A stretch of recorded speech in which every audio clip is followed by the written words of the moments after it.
군산과 제주를 오전에 오갈 수 있는 항공 노선이 생깁니다. 일주일에 4차례, 빠르면 오는 10월부터 이용할 수 있을 것으로 보입니다. 자사고와 특목고를 일반고로 전환하겠다는 대통령 공약에 따라 전북교육청도 대응 방안을 검토하고 있습니다. 이틀 뒤 전주에서 개막하는 20세 이하 월드컵의 개막전 티켓이 매진을 앞두는 등 초반 흥행이 이어지고 있습니다. 새만금 개발로 여객선 운항이 끊긴 군산 비안도 뱃길에 소형 여객선을 투입하는 방안이 검토되고 있습니다. 여러분 안녕하십니까? JTV 8시 뉴스입니다. 군산공항의 제주 노선은 오후에 2편밖에 없어서 전북도민들이 큰 불편을 겪고 있습니다. 내년에는 오전에 제주를 오갈 수 있는 노선이 신설됩니다. 보도에 오정현 기자입니다. 군산공항에 군산 제주를 잇는 오전 노선이 생깁니다. 전라북도와 군산시 이스타항공은 내년 3월부터 군산 제주 오전 여객 노선을 운항하기로 합의했습니다. 제주에서 오전 8시 10분에 출발해 군산에 오전 9시에 도착하고 군산에서 오전 9시 45분에 출발해 제주에 오전 10시 35분에 도착하는 노선입니다. 운항 횟수는 월요일과 수요일, 금요일, 일요일 등 일주일에 4차례입니다.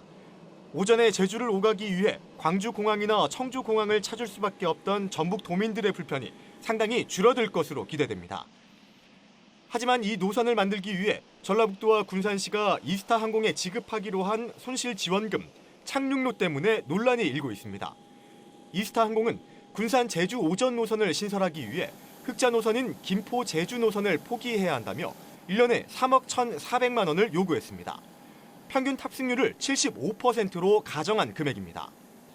전라북도와 군산시는 객관적인 손실액을 파악하지 못해 일단 항공사 측의 요구를 받아들였습니다. 지원을 해야 되는 것이 마땅하기 때문에 언론적으로는 합의를 했지만 세부 사항에 대해서는 앞으로 협의해 나가기로 했습니다. 사기업에 대한 혈세 퍼주기가 되지 않도록 남은 기간 예상 탑승률과 손실액 규모 등을 꼼꼼히 조사해 협의에 나서야 할 것으로 보입니다. JTB 뉴스 오정현입니다. 자사고와 특목고의 일반고 전환은 문재인 대통령의 대표적인 교육 공약입니다. 전북엔 7곳의 자사고와 특목고가 지정돼 있습니다. 조만간 일반고 전환과 관련된 정부 대책이 나올 것으로 보여서 교육청은 물론 당사자들도 촉각을 곤두세우고 있습니다. 조창현 기자가 보도합니다. 자사고와 외고, 과학고 등 특목고는 평등교육과 수월성 교육 사이에서 항상 논란이 되어왔습니다. 또 우수 인재를 선점해 일반고를 황폐화시키는 주범이라는 비판도 받아왔습니다. 이 같은 비판과 논란을 의식한 듯 문재인 대통령도 자사고와 특목고의 일반고 전환을 약속했습니다. 문재인 정부는 자사고와 특목고 가운데 자사고 폐지에 초점을 맞출 것으로 보입니다. 도내에는 상산고와 남성고, 군산중앙고 등 3곳의 자율형 사립고가 지정 운영되고 있습니다. 아직 구체적인 정부 정책이 나오지 않았지만 전북교육청은 새 정부의 실현 의지가 높다고 판단하고 여러 가지 가능성을 두고 검토에 들어갔습니다. 교육부 장관에게 있는 자사고 지정 취소 권한을 교육감들에게 돌려주는 것이 우선돼야 될 것 같고요. 그런 다음에 자사고 폐지에 관한 구체적인 로드맵을 짤 수 있을 것 같습니다. 당사자인 자사고는 정부 정책이 확정되면 구체적인 대응안을 마련할 계획입니다. 하지만 재단과 학교보다 학생과 졸업생, 학부모들의 반발과 저항이 만만치 않을 것으로 보고 있습니다. 학부모님들은 그거 수용을 못할 것 같아요. 어머니들이 자꾸 하고 지금도 정부에서 그게 발표를 했는데도 어머니들은 전혀 바뀐다는 생각을 안 갖고 있어요. 자사고는 5년마다 재지정을 위한 평가를 받습니다. 현재 도내 자사고는 2, 3년간 재지정 평가 기한을 남겨두고 있습니다. 전북교육청은 남은 기간을 인정하고 평가 시기가 도래했을 때 지정 취소를 통한 일반고 전환을 유도할 것으로 보여 양측의 극심한 갈등이 예상되고 있습니다. JTB 뉴스 조창현입니다. 문재인 대통령의 전북 공약을 분야별로 살펴보는 순서입니다. 문 대통령은 전북 혁신도시를 금융도시로 육성하고 탄소와 안전 융복합 제품 산업을 전북의 미래 성장 산업으로 만들겠다고 약속했는데요. 이들 공약을 이행하기 위해서는 법을 개정하는 작업도 필요해 전북 정치권의 역할이 더욱 중요해졌습니다. 보도에 송창용 기자입니다.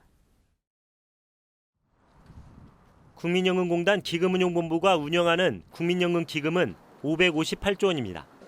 이미 세계 3대 연기금으로 성장했고 15년 뒤에는 기금 규모가 2천조 원을 넘을 것으로 보입니다.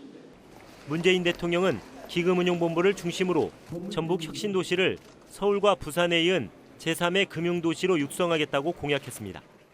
자산운용사, 투신사, 정권회사나 은행의 지점들 이런 연관되는 금융기관들 또는 또 연기금에 관한 또 연구소들 모두 여기 직결해서 여기를 하나의 금융 중심지로 그렇게 발전시켜 나가야 됩니다.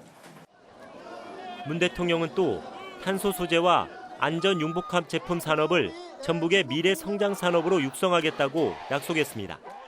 멈춰버린 성장 엔진을 되살리고 미래 성장 동력을 육성할 것입니다. 전북 경제 살려내겠습니다. 전북 혁신도시를 금융도시로 만들기 위해선 국제금융센터 건립과 연기금 농생명 금융교육 혁신파크 건립 등의 3,200억 원이 필요합니다. 정부 기본계획 반영이 필요한 부분입니다. 탄소 소재와 안전 융복합 제품 산업 육성에는 전북과학기술원 설립과 ICT 융합 헬스케어 벨트 조성 등의 1조 2천억 원이 소요될 전망입니다. 이 가운데 전북과학기술원과 탄소산업진흥원을 설립하기 위해서는 법을 개정해야 합니다. 정부의 종합발전 계획에 반영이 된다거나 아니면 법 개정까지 필요한 그런 사업들이 있습니다. 이런 것들은 관계 부처하고 협의해서 관련 절차를 이행하고 때문에 이들 공약을 실현하기 위해선 그 어느 때보다 전북 정치권의 역할이 중요할 것으로 보입니다. JTB 뉴스 송창용입니다. 전북의 민심을 확인한 19대 대선이 마무리됐죠. 내년 지방선거를 앞둔 상황에서 전북 정치권에 주어진 과제가 만만치 않습니다. 김철 기자의 보도입니다. 지난해 국민의당으로 기울었던 전북 민심이 올 대선에선 문재인 후보를 선택했습니다. 문재인 후보는 전북에서 64.8%를 얻어 안철수 후보의 전북 득표율 23.8%보다 3배 가까이 높았습니다. 이제 지역 정가의 관심은 자연스럽게 1년 앞으로 다가온 지방선거에 쏠려 있습니다. 이 시점에서 전북 정치권에 주어진 과제는 만만치 않습니다. 민주당은 성실한 공약 이행, 그리고 국민의당을 비롯한 야당은 견제와 협치의 정신을 보여줘야 합니다. 여당인 민주당의 가장 큰 과제는 대통령의 전북 공약을 이행하는 겁니다. 전북 몫의 인사와 예산을 따로 챙겨야 오랫동안 차별받은 전북이 뒤늦게 균형 발전을 꾀할 수 있습니다.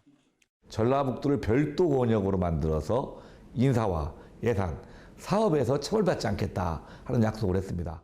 그 약속 지키지 못한다고 하면 저부터 문재인 대통령과 싸우겠습니다. 국민의당은 내년 지방선거를 앞두고 경쟁력 있는 후보를 영입해야 합니다.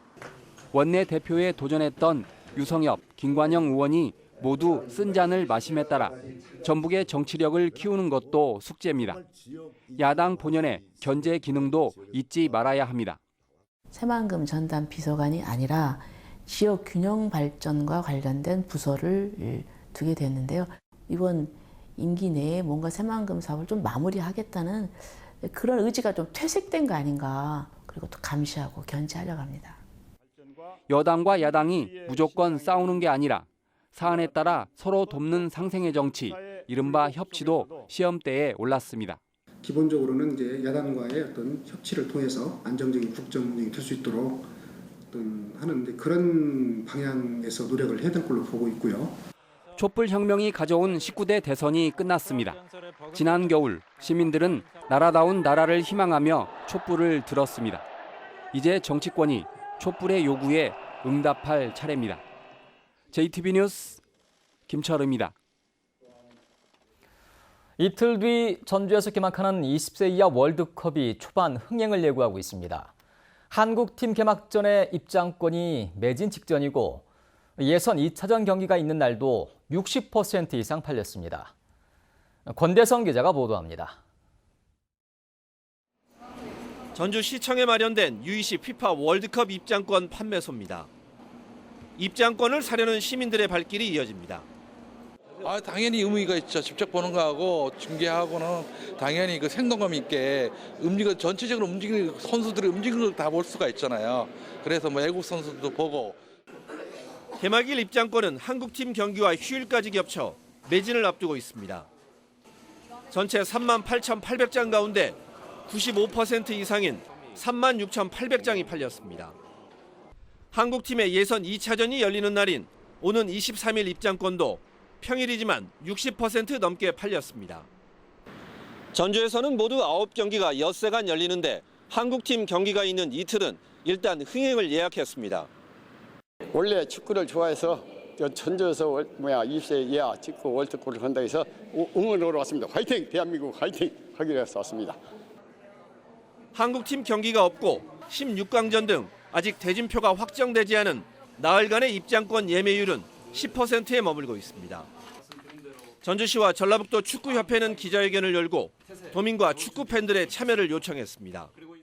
한국 팀도 많은 응원을 부탁드리고 다른 나라 팀들도 좋은 팀이 왔으므로 운동장에 와서 좋은 응원을 부탁드리겠습니다. U20 월드컵 입장권은 경기 당일 현장 구매도 가능하고 예선전까지는 한 장의 표로 2경기를 볼 수 있습니다. JTB 뉴스 권대성입니다. 군산 비안도 주민들이 새만금 개발로 지난 2001년 여객선 운항이 끊긴 뒤로 큰 불편을 겪고 있는데요. 뱃길이 16년 만에 다시 열릴 가능성이 높아지고 있습니다. 김진영 기자가 보도합니다. 군산 비안도 주민들에겐 소형 어선이 육지로 나가는 유일한 수단입니다. 그나마 배를 탔더라도 파도가 높게 일면 내내 불안에 떨어야만 합니다. 배가 반드시 가는 게 아니라 밀려서 가다 보니까 파도가 상당히 이루어져가지고 이 뒤틀림이 되는 거예요. 이렇게. 그러면 그냥 그 어르신들이 막 눈을 감고 막 그러고 계시는 거예요. 지난 2001년 새만금 개발로 뱃길이 끊긴 뒤로 여객선 운항 재개는 군산과 부안의 새만금 행정구역 갈등에 막혀왔습니다. 여객선이 운항하기 위해서는 가래강을 이용해야 하지만 부안군이 새만금 1공구에 대한 관할권을 주장하며 반대했기 때문입니다. 그런데 뱃길이 끊긴 지 16년 만에 여객선 운항이 재개될 가능성이 높아지고 있습니다. 군산시와 부안군이 상생협의회를 열고 비안도 여객선 운항 재개에 대해 논의했습니다. 군산시와 부안군은 소형급 여객선이 운항하는 방안에 대해 긍정적인 방향으로 의견을 모았습니다. 배는 10톤 클래스로 하고 기항지는 가래강으로 하고 선박지는 비안도 항에다 하겠다. 그거 좁으니까 그런 얘기를 좀 해주고 그랬어요. 다음 달 협의회를 열고 최종적으로 여객선 운항을 결정하기로 했습니다. 군산시장하고 부안군도 협약을 체결하려고 그래요. 5월 말 정도. 끝나고 나머지 이제 절차는 이제 군산시에서 알아서 하는 거죠. 유도선 인허가 절차는. 뱃길 재개 논의가 무르익으면서 16년 동안 큰 불편을 겪었던 비안도 주민들의 기대감이 높아지고 있습니다. JTB 뉴스 김진영입니다. 전주시 의원이 지역구 민간단체가 여는 자선행사 이용권을 공무원들에게 사달라고 요청했다가 강매 논란이 일자 공개 사과했습니다. 전주시의회 모 의원은 한 장에 10,000원인 지역구 민간단체 자선행사 이용권을 시청 부서마다 많게는 수십 장씩 사달라고 요청한 것으로 전해졌습니다. 해당 시의원은 공무원 노조가 항의하자 오늘 오전 시의회 본회의에서 신상 발언을 통해 공무원들에게 부담을 줬다면서 사과했습니다. 전북도 의원들이 문재인 대통령의 국정교과서 폐지 방침에 환영한다는 입장을 밝혔습니다. 국주영은, 양용모 의원 등 전북도 의원 6명은 성명서를 통해 국정교과서 폐지는 문 대통령이 국민과의 약속을 지킨 것이기에 그 의미가 더 크다며 교육부 또한 그간의 잘못과 권한 남용에 반성하고 사과해야 한다고 주장했습니다. 지난달 전북의 주택 매매와 전월세 거래량이 크게 줄어든 것으로 나타났습니다. 국토교통부에 따르면 지난달 전북의 주택 매매 거래량은 2,708건으로 지난해 같은 달에 비해 11.2% 줄었습니다. 지난달 전월세 거래량 또한 2,324건에 그쳐 1년 전에 비해 16.4% 줄었습니다. 더불어민주당 기동민 의원이 보건복지부의 자료를 분석한 결과 지난 6년 동안 전북에서 홀로 죽음을 맞은 무연고 사망자가 141명에 이르는 것으로 나타났습니다. 기동민 의원은 초고령화와 1인 가구 증가 등에 맞물려 무연고 사망자가 계속 늘 것으로 예상된다며 국가 차원의 체계적이고 정밀한 대책이 필요하다고 주장했습니다. 전주지법 제1형사부는 폭력 조직에서 탈퇴하려는 후배를 집단 폭행한 혐의로 기소된 21살 박모 씨 등 2명에게 징역 1년 6개월에 집행유예 3년을 선고하고 보호관찰을 명령했습니다. 전주의 한 폭력 조직원인 이들은 지난해 3월 전주의 한 아파트에서 조직을 탈퇴하려던 18살 A군을 집단 폭행한 혐의로 기소됐습니다. 전북경찰청 지능범죄수사대는 불법으로 토석을 채취한 혐의로 토석 채취업자 A씨를 입건했습니다. 또 이 업체의 장비 등을 사용하도록 건설업체에 강요한 진안군 공무원 B씨 등 3명도 함께 입건했습니다.